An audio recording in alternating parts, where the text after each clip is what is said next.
Hi ഞാൻ Feba Nelson. ഇവാനാസ് kitchen ബ്ലോഗ്സിലേക്ക് ഏവർക്കും സ്വാഗതം. എൻ്റെ ചാനൽ ആദ്യമായിട്ടാണ് കാണുന്നതെങ്കിൽ പ്ലീസ് ഒന്ന് സബ്സ്ക്രൈബ് ചെയ്യണേ. താഴെ കാണുന്ന ബെൽ ബട്ടനും അമർത്തി എന്നെ സപ്പോർട്ട് ചെയ്യണം. അപ്പോൾ ഇന്ന് ഞാൻ സോയാബീനാണ് ഉണ്ടാക്കാമെന്ന് വിചാരിച്ചിരുന്നത്. അപ്പോൾ ഇന്ന് ചാച്ചി ഇന്ന് മേടിച്ചിട്ട് വന്നു. അപ്പോൾ അതിനായിട്ട് അടുപ്പിലേക്ക് ഒരു പാത്രം വെച്ചിട്ട് ചൂടുവെള്ളം വെച്ച് അതിലേക്ക് ലേശം ഉപ്പിട്ടിട്ട് ഇതൊന്ന് കുക്ക് ചെയ്തെടുക്കാം ഈ സോയാബീൻ. എന്നിട്ട് നന്നായിട്ടൊന്ന് കഴുകി വൃത്തിയാക്കി അതിലേക്ക് നമുക്ക് മസാലകൾ ഇട്ട് കൊടുക്കാം. മഞ്ഞൾപ്പൊടി, മല്ലിപ്പൊടി, മുളക് പൊടി ഇവയെല്ലാം ചേർത്തിട്ട് നമുക്ക് കൈ കൊണ്ടൊന്ന് നന്നായിട്ടൊന്ന് മിക്സാക്കാം. അപ്പോൾ ലേശം ഉപ്പും കൂടെ അതിലേക്ക് നമുക്ക് ചേർത്ത് കൊടുക്കാം. എന്നിട്ട് ഒരു ചട്ടി അടുപ്പത്തേക്ക് വെച്ചിട്ട് ചട്ടി നന്നായിട്ട് ഒന്ന് ചൂടായതിന് ശേഷം നമുക്കതിലേക്ക് കുറച്ച് വെളിച്ചെണ്ണ ഒഴിച്ചു കൊടുക്കാം.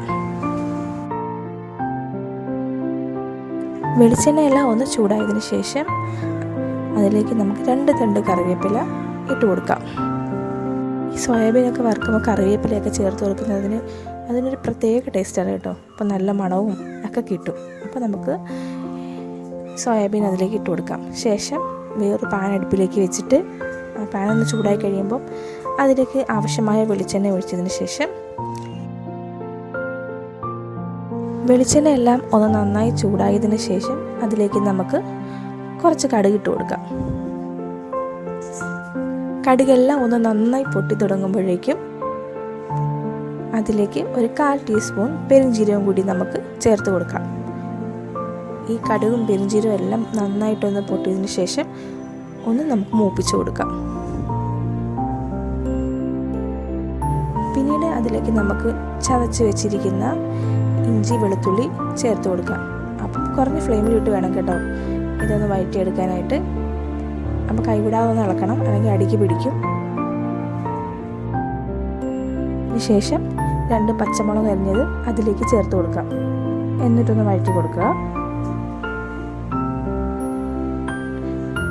പച്ചമുളകെല്ലാം ഒന്ന് വാടിയതിന് ശേഷം ഒരു സവോള അരിഞ്ഞത് അതും കൂടി നമുക്കതിലേക്ക് ചേർത്ത് കൊടുക്കാം കേട്ടോ. സവോളയൊക്കെ ഒന്ന് പെട്ടെന്ന് വഴണ്ടി കിട്ടാനായിട്ട് നമുക്കതിലേക്ക് ലേശം ഉപ്പും കൂടെ ചേർക്കാം. സവോള ഒന്ന് വാടി കഴിയുമ്പോഴേക്കും ഒരു തക്കാളി അരിഞ്ഞത് നമുക്കതിലേക്ക് ചേർത്ത് കൊടുത്തിട്ട് ഒന്നും കൂടെ എല്ലാം കൂടി ഇട്ട് ഒന്ന് വഴറ്റാം. ഈ തക്കാളി എല്ലാം ഒരു കുക്കായി കഴിയുമ്പോഴത്തേക്കും നമുക്കതിലേക്ക് മല്ലിപ്പൊടി, മഞ്ഞൾപ്പൊടി, മുളക് പൊടി എല്ലാം കൂടെ ചേർത്തിട്ട് നമുക്കൊന്ന് ഇളകി കൊടുക്കാം. അപ്പം അതിന് പച്ചമണമൊക്കെ മാറണം കേട്ടോ. അപ്പം ഞാൻ അതിലേക്ക് കുറച്ച് ഗരം മസാലയും കൂടി ചേർത്ത് കൊടുക്കുന്നുണ്ട്. അപ്പോൾ അത് ഗരം മസാലയും കൂടി ചേർത്തിട്ട് ഒന്നും കൂടെ നമുക്കിത് നന്നായിട്ട് വഴറ്റിയെടുക്കാം. മസാലയുടെയൊക്കെ നല്ല പച്ചമണം മാറിയതിന് ശേഷം അതിലേക്ക് വെള്ളം ഒഴിച്ചിട്ട് നമുക്കിതൊന്ന് ഇളക്കി കൊടുക്കാം. അതിനുശേഷം നമുക്ക് വറുത്ത് വെച്ചിരിക്കുന്ന സോയാബീൻ അതിലേക്ക് ഇട്ട് കൊടുക്കാം കേട്ടോ. എന്നിട്ട് എല്ലാം കൂടെ നന്നായിട്ടൊന്ന് ഇളക്കി കൊടുക്കണം. എന്നിട്ട് ആ മസാലയുടെ ഇതെല്ലാം നമ്മുടെ സോയാബീനിലൊന്ന് നന്നായിട്ടൊന്ന് പിടിച്ചു വരണം.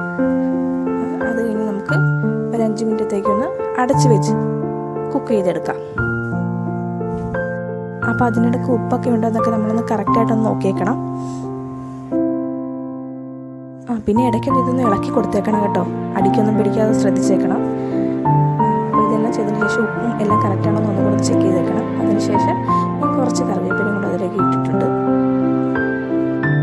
അപ്പോൾ ഇതാ നമ്മുടെ നല്ല ടേസ്റ്റിയായ സോയാബീൻ വരട്ടിയത് ഇവിടെ റെഡി ആയിട്ടുണ്ട്.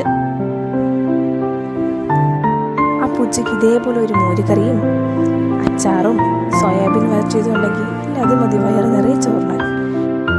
അപ്പോൾ എല്ലാവർക്കും എൻ്റെ വീഡിയോ ഇഷ്ടപ്പെടുകയാണെങ്കിൽ പ്ലീസ് എന്നെ എല്ലാവരും ഒന്ന് സപ്പോർട്ട് ചെയ്യണേ.